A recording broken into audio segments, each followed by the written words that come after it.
Samedi 14 février 2015, bonsoir à tous et surtout bon week-end en compagnie de Nyota Télévision. Sommaire de ce journal, 14 février, jour de la fête de la Saint-Valentin, mais aussi journée de lutte contre la cardiopathie, ces maladies liées au cœur qui actuellement font souffrir beaucoup de personnes dans le monde, plusieurs en meurent. En marge de la fête de la Saint-Valentin, les parents et autres responsables sont interpellés à la vigilance sur les mineurs afin de les épargner des libertinages et autres pratiques sexuelles. Encore une fois, bonsoir. On ouvre ce journal par la rubrique santé. La journée mondiale de la cardiopathie, c'est aujourd'hui, 14 février 2015. Les maladies liées au cœur, il faut le dire, sont à la base de plusieurs cas de décès dans le monde et actuellement, il est difficile de guérir ces maladies, mais les médecins tentent tout de même de stabiliser le rythme de battement du cœur. Un sujet de Béatrice Banzansenga, Félix Kalombo et Diane Kassongo. Selon les récentes statistiques de l'Organisation mondiale de la santé, 17,3 millions de personnes perdent leur vie à cause des problèmes cardiaques. La cardiopathie ou maladie du cœur découle de plusieurs causes. Les maladies du myocarde ont des causes difficiles à trouver. Dans notre milieu, c'est souvent des maladies virales que quelqu'un a présentées il y a longtemps, peut-être même 5 ans avant, et que c'était une maladie apparemment banale qui est passée, et plus loin, longtemps après, le patient présente une maladie du muscle cardiaque, donc une cardiomyopathie, et finalement, qui ne guérit pas, qui guérit seulement dans 25% des cas. Pour ce qui est du traitement de la maladie du cœur, la médecine n'a pas encore enregistré des solutions à long terme. Il faut traiter le diabète, il faut équilibrer le diabète, de tout le temps, le diabète doit rester équilibré.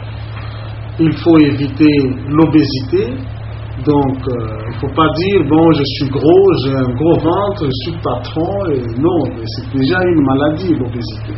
Donc il faut garder le poids normal. Pour cela, si on a tendance à grossir, il faut consulter le médecin qui va vous envoyer chez le diététicien.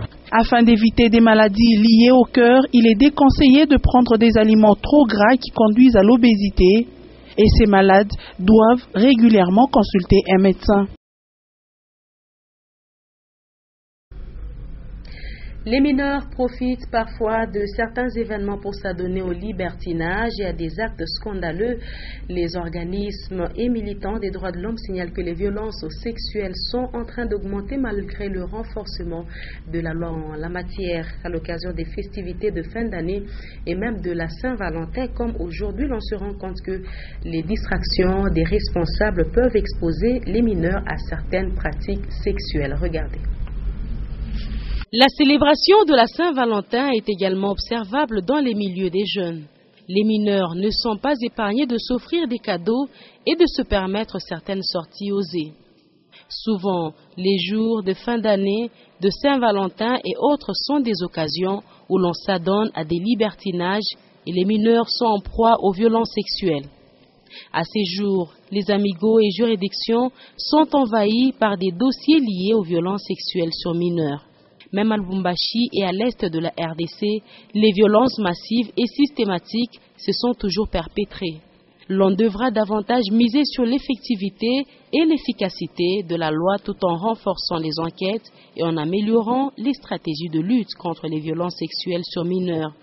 Autre élément à signaler, c'est la loi. Actuellement, les violences sexuelles et viols s'entendent des harcèlements, actes et introduction de tout objet dans n'importe quel orifice de la femme.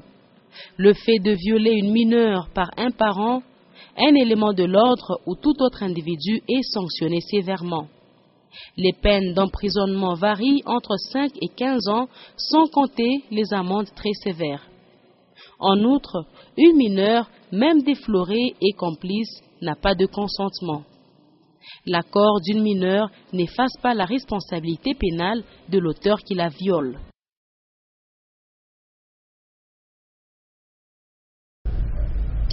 Depuis un certain temps, il est observé des cas de conflits parcellaires à Lubumbashi, une situation qui se vit surtout dans des anciens lotissements qui n'ont pas été mis en valeur par des requérants.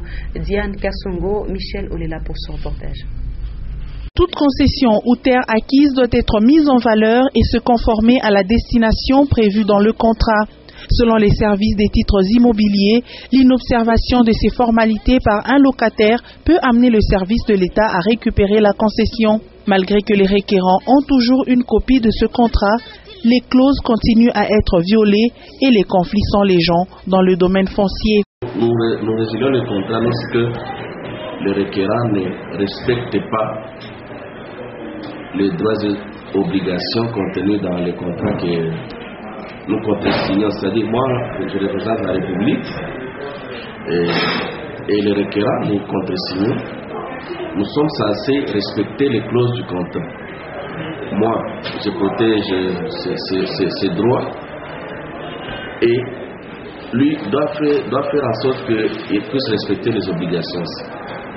La négligence et l'ignorance de la loi sont parfois à la base de ces conflits fonciers. L'on devrait donc davantage vulgariser la loi foncière et l'intérioriser. Autre actualité, le chef de l'exécutif national Augustin Matata Ponyo-Mapon a échangé avec l'envoyé spécial de Ban Ki-moon dans la région des Grands Lacs, Saïd Djinnit, et le Premier ministre congolais ont évoqué la situation sécuritaire sur toute l'étendue nationale. Le reportage de nos confrères de Nyota Kinshasa. J'ai informé donc le Premier ministre du plan d'action de ma feuille de route en tant qu'envoyé spécial, qui met l'accent sur un certain nombre de questions prioritaires qui, de nature à maintenir sous le momentum de l'accord cadre, mais aussi qui s'adresse et qui s'attaque aux causes profondes de l'instabilité de la région des Grands Lacs. Et c'est dans une grande part des initiatives qui ont trait avec des questions de gouvernance, des questions de développement, de coopération régionale et d'intégration, mais aussi des questions économiques, en particulier la question des ressources naturelles et de l'exploitation responsable des ressources naturelles. Nous avons évoqué la question de la mobilisation des ressources des pays et des partenaires au développement. Nous avons évoqué les questions des réformes qui sont prévues, y compris au Congo, dans le cadre de la RDC, dans le cadre de leur plan national, mais aussi dont certaines sont inscrites dans l'accord cadre au titre des engagements de la RDC. Et évidemment, j'ai réitéré ma disponibilité en tant qu'envoyé spécial à tout faire pour aider la RDC à mettre en œuvre ces engagements qui sont du reste, qui font partie de leur programme national de développement, en partie un certain nombre de secteurs de réforme des institutions de l'État que le Congo, que la RDC a engagés et qui sont conformes à l'accord cadre. Nous sommes tout à fait dans l'accompagnement des efforts de la RDC, aussi bien dans ces efforts de réforme des institutions, mais aussi de développement. Revenons sur la nouvelle usine de traitement d'eau potable qui vient d'être érigée par le gouvernement provincial du Katanga Poito d'une capacité de 160 mètres cubes par heure et valable jusqu'à l'horizon 2030. Cette usine a été inaugurée sur place à Poito jeudi dernier par le numéro 1 du Katanga en présence de plusieurs officiels et de la population locale. Reportage de Nono Lando et Stéphane Chisso. Après près de 2 ans et 3 mois d'un chantier éprouvant aux allures d'une tâche d'Hercule, le gouvernement provincial du Katanga et l'honorable Moïse Katumbi Tchapoué viennent de donner corps à un de projets que berçait le cœur de feu l'ambassadeur Augustin Katumba Mwanké pour les populations de Poito venant à bout d'un terrain contraignant et de grandes difficultés d'acheminement de la logistique. Ils viennent de donner la vie à une nouvelle usine de production d'eau potable à Poito d'une capacité avérée de 160 mètres cubes d'eau par heure. Elle servira plus de 100 000 âmes jusqu'à une échéance placée à l'horizon 2030. Le gouverneur a suivi l'évolution de ce vaste chantier pas à pas jusqu'à sa matérialisation. Au jour symbolique de son inauguration, coïncidant avec la commémoration du décès de feu l'ambassadeur, l'honorable Moïse Katumbi Tchapoué a pris l'option de rejoindre cet important site à pied sur plusieurs kilomètres avec à sa suite une foule en liesse. Tout Poito déversé à ses trousses sous un soleil de plomb, et ceci de la manière la plus spontanée.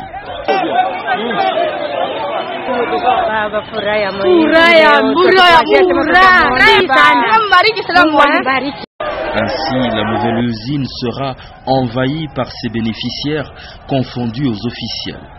C'était une fête dans la fête. Ils savent que désormais, les maladies de main sale, le choléra en premier, sont éradiquées de leur carte grâce à cet investissement. Tunafurahi sana gouverneur wetu anatupatia parce que bai huku iko sana crise mwa munene sana. Hapa tunafurahi sana, tutaendelea kuombea kwa Mungu na Mungu atamsaidia Afrika vivre miaka mingi sana. Tuletela sana terto mai kama hakuna mai tupate tena mai, lakini hapa tunashukuru Mungu kisa tuleta moja tutengeneze kitu gani lazima sasa kuleta mai, tunamshukuru sana. Mungu amsaidie tena mwongezee na vingine mapato kuzidi zaidi yeye atutendee. Sasa tunamshukuru Moize sana. Mungu amwendeleshe na kazi yake. Tena sana juu ya Papa Moize na Mungu atidi kumuongezea maisha yake ipate kuendelea kumbele, juu tunajua masiku ya kesho atatuongezea vingine vya kupita hapa, ila Mungu tu atidi kumuchunga na kumulinda. Kwa juu ya mai banatuletea Pampweto, tunasikia bien sana wangu. Juu tunateseka sana na mai hapa kwetu Pampweto. Tuko na kuona pa ushota mai kwa Mwero. Sasa moya mai ya Lubule iko nenda mais hivi kama natufungulia hii reji. Tunaswete Mungu asaidie sana juu kila manyumba tupate kwa mapompi sasa kulubumbashi itakuwa bien. Bojua Papa Moize mbele tuko naona sasa vile bongo sasa kweli juba na tushutusha tu. Tunaona sasa mundoto me Mungu amubariki sana mule mawazo yako nayo. Vraiment ilikuwa mateso sana na shida shongo nguvu tuliteso sana kubeba mai kwa Europa kichwa hapa sasa vraiment à l'aise. Vraiment Mungu amone bamwacha ni mtoto sana atumike. Atumike sana ni mtoto. À la mérité. Le chef de cité, le directeur provincial de la Régie des eaux prennent en premier la parole.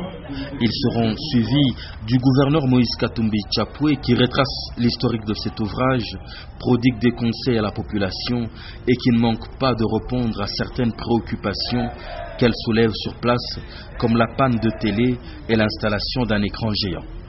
Usant de son pragmatisme, le gouverneur solutionne ces problèmes sur place. Après une prière de bénédiction dite par le pasteur Daniel Ngoï Mulunda, c'est Madame Zozo, l'épouse de feu l'ambassadeur, et Madame Betty, la sœur du défunt, qui ont eu la charge historique de couper le ruban symbolique et de sabler le champagne d'ouverture. Tout un symbole.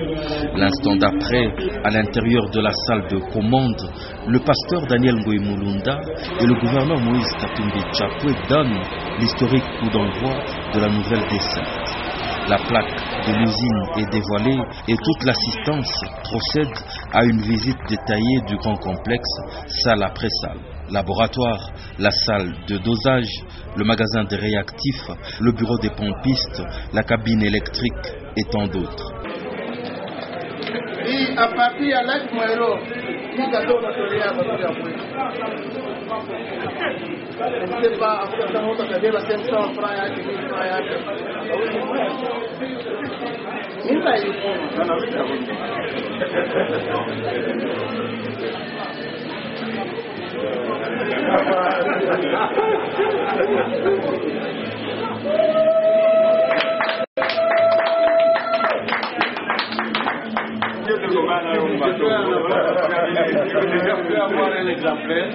Moment fort de cette visite, une heureuse et humble paysanne se fraye un passage jusqu'au gouverneur pour lui offrir une tubercule de manioc.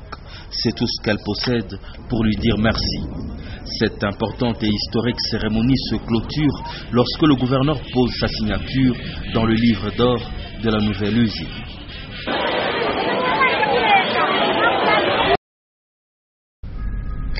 Et on va rappeler que le gouverneur de province Moïse Katumbi Chapwe a conduit une forte délégation sur place à Pweto en vue de la commémoration du 3e anniversaire du décès de l'ambassadeur Augustin Katumba Mwanké. Dès leur arrivée, après le recueillement au mausolée de l'illustre disparu, il a pris part à une célébration eucharistique dite à cet effet en la chapelle Saint-François d'Assise de Pweto. Suivez.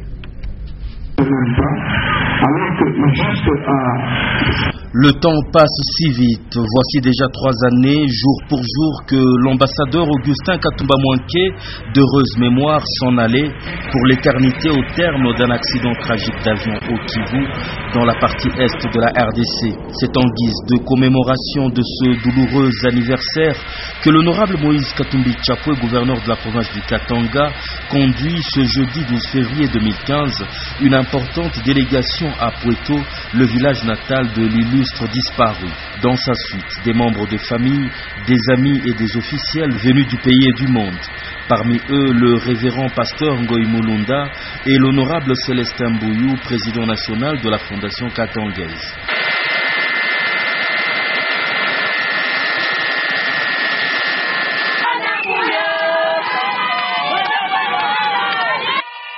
Aussitôt arrivé, le gouverneur et l'ensemble de sa délégation, dans un climat lourd d'émotion et de piété, se recueillent en prière au mausolée de feu l'ambassadeur, planté dans les jardins du Lessa Moussouma Estate, sa résidence côtière. Après le recueillement, une célébration eucharistique en mémoire de l'illustre disparu a lieu dans la chapelle Saint-François d'Assise, au milieu d'une grande assistance.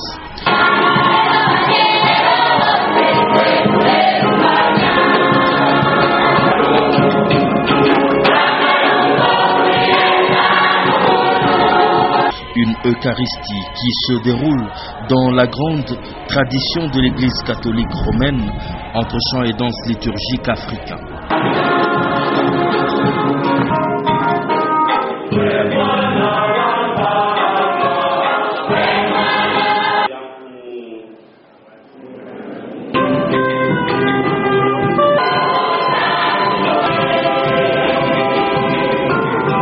Elle est clôturée par quelques vibrants mots de remerciement délivrés par la famille.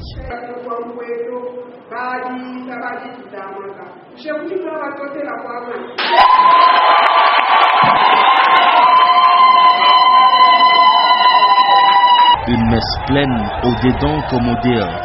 En témoigne l'accueil offert au gouverneur dès la fin de la cérémonie sous un soleil d'acier.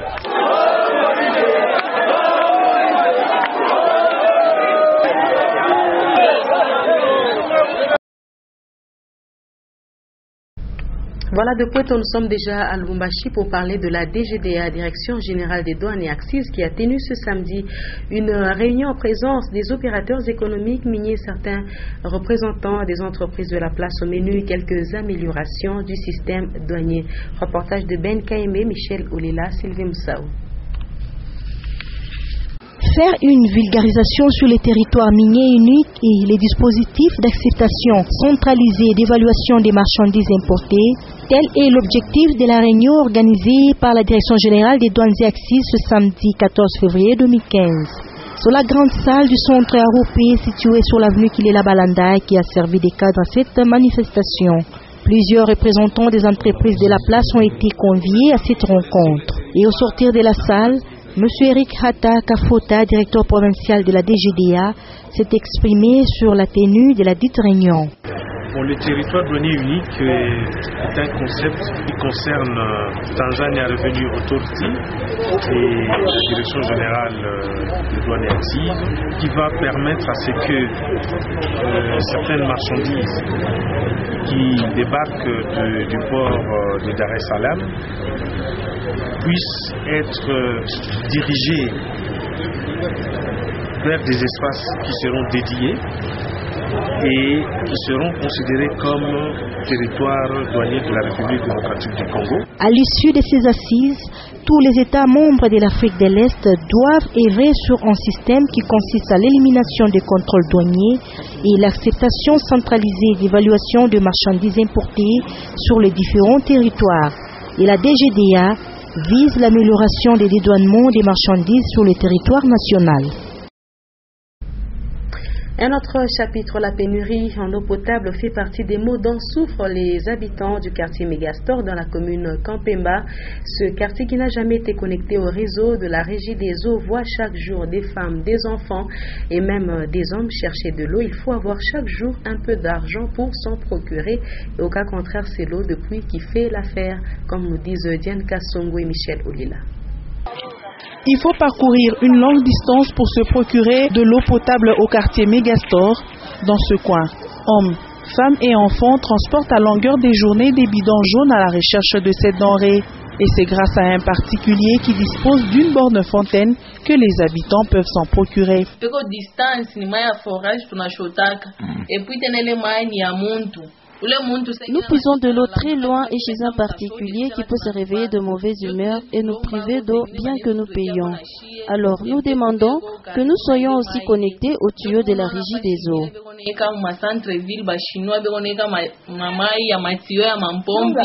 Selon les habitants de cette partie de la commune Kampemba, il faut dépenser au moins 3 000 francs par jour pour avoir de l'eau potable. Le bidon d'eau lui coûte 50 francs congolais et le transporteur exige 100 francs par bidon. Les ménagères, elles, utilisent de l'eau des puits pour quelques travaux. Le souhait de tous ces habitants de Megastore est que leur quartier soit connecté au projet PMU, signalant que le quartier Megastore n'a jamais été connecté au réseau de distribution d'eau potable à Lubumbashi. Religion, il y a eu présentation vendredi de la lettre pastorale pour le temps de carême de cette année 2015 dans l'archidiocèse de Lubumbashi. La manifestation s'est déroulée dans la salle familia de la cathédrale Saint-Pierre et Paul. C'était en présence de plusieurs prêtres religieux et laïcs venus des différentes paroisses de l'archidiocèse de Lubumbashi. L'abbé Augustin Pilipili, vicaire épiscopal chargé de la pastorale, a centré son message sur le changement de cœur pour la conversion. Ben KMB, Augustin Célestin Muganza nous en dit plus. C'est le vendredi 13 février 2015 que l'archidiocèse de Lubumbashi a présenté la lettre pastorale en prévision de la période de carême pour l'année 2015. Cette dernière est une adresse de l'archevêque de Lubumbashi aux fidèles chrétiens de l'église Famille de Dieu, d'où le nom de pastoral. Monsieur l'abbé Augustin Pilipili, représentant de l'archevêque métropolitain de Lubumbashi empêché, parle de l'essentiel du message qu'adresse l'archevêque de Lubumbashi. Je vous donnerai un cœur nouveau, je mettrai en vous un esprit nouveau. C'est un extrait du livre du prophète Ézéchiel. Et le message que monsieur l'archevêque voudrait nous faire passer dans cette lettre, d'abord, c'est de nous inviter à bien passer cette période de carême qui nous invite tous à la conversion.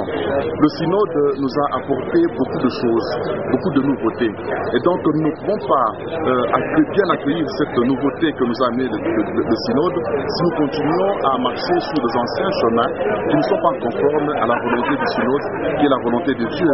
Prêtres, religieux et religieuses, laïcs venus de toutes les paroisses de la ville de Lubumbashi ont répondu à l'appel de Monseigneur Jean-Pierre Tafunga, archevêque de Lubumbashi. Cette lettre pastorale contient des orientations à observer par les chrétiens catholiques de Lubumbashi durant toute la période de carême qui débutera le mercredi 18 février 2015, une période qui mène vers la fête de la résurrection du Christ.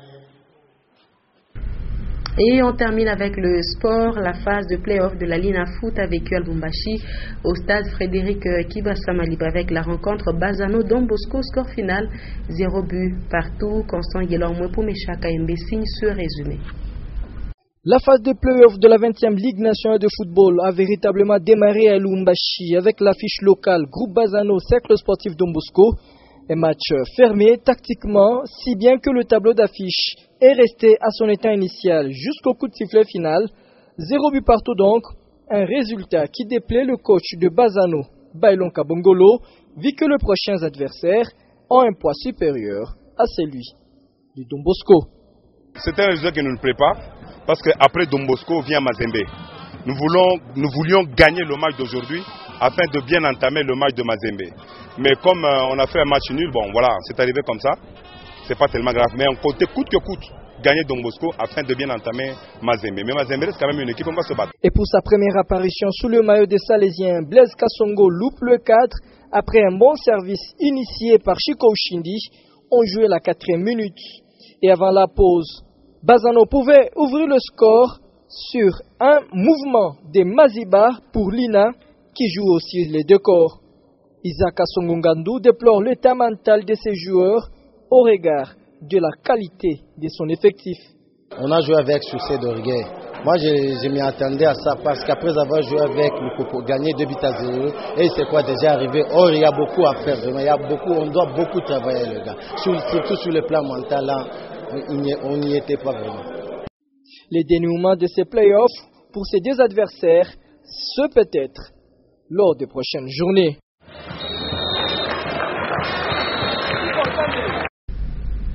Et à 15h30, Lubumbashi Sport recevait le D5P. Score final 2-0 en faveur de Lubumbashi Sport. Suivi. Belle opération des kamikazes de Lubumbashi Sport devant le dernier club noté à Pembe de Kinshasa. Les Rouges et Blancs s'imposent 2-0 sur un traditionnel prétendant au sacre qui commence par un sacré faux pas. Les Immaculés n'auront pas le temps de rentrer complètement dans le match qu'ils encaissent déjà un premier but sur un coup franc renvoyé par Moussa Silla, le gardien de but. Ntamboué a bien suivi et loge la balle au fond des filets.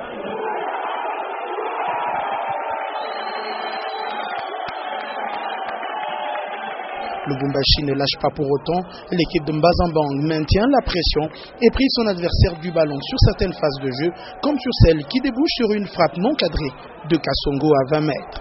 Ngoyi Momo et ses coéquipiers sont alors obligés de ne se montrer dangereux que sur des coups de pied à arrêter. Mais à tous les coups, la réussite n'est pas présente. 1-0, ce sera le score à la mi-temps. La seconde partie débute comme la première. Lubumbashi porte à nouveau le danger devant le but adverse. Mais s'il la reprend présent, malgré ses prises de balles peu rassurantes.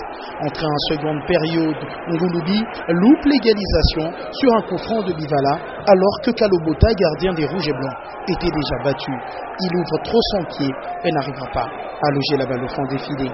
À 18 minutes de la fin du match, Mbanguston vient donner le coup de grâce aux Immaculés. Dans une action en solo, le cadet de Mwankasu voit au bout sa frappe déviée par la défense. 2-0, dès lors, plus rien ne se passera, malgré l'envie manifeste d'Emité Mapembe de revenir au score. Et voilà qui vient de mettre un point final à cette session d'information, madame, messieurs. Avant de nous quitter, l'essentiel de l'actualité, 14 février, jour de la fête de la Saint-Valentin, mais aussi journée de lutte contre la cardiopathie, ces maladies liées au cœur qui actuellement font souffrir beaucoup de personnes dans le monde. Plusieurs en meurent. En marge de la fête de la Saint-Valentin, les parents et autres responsables sont interpellés à la vigilance sur les mineurs afin de les épargner des libertinages et autres pratiques sexuelles. Et c'est la fin complète de cette première édition de la soirée sur Nyota Télévision. Merci de votre attention. Prochain rendez-vous avec l'actualité comme d'habitude à 21h les news et juste après le journal en anglais à 23h les derniers échos de ce samedi avec Edouard Kankou. Très bon étude de notre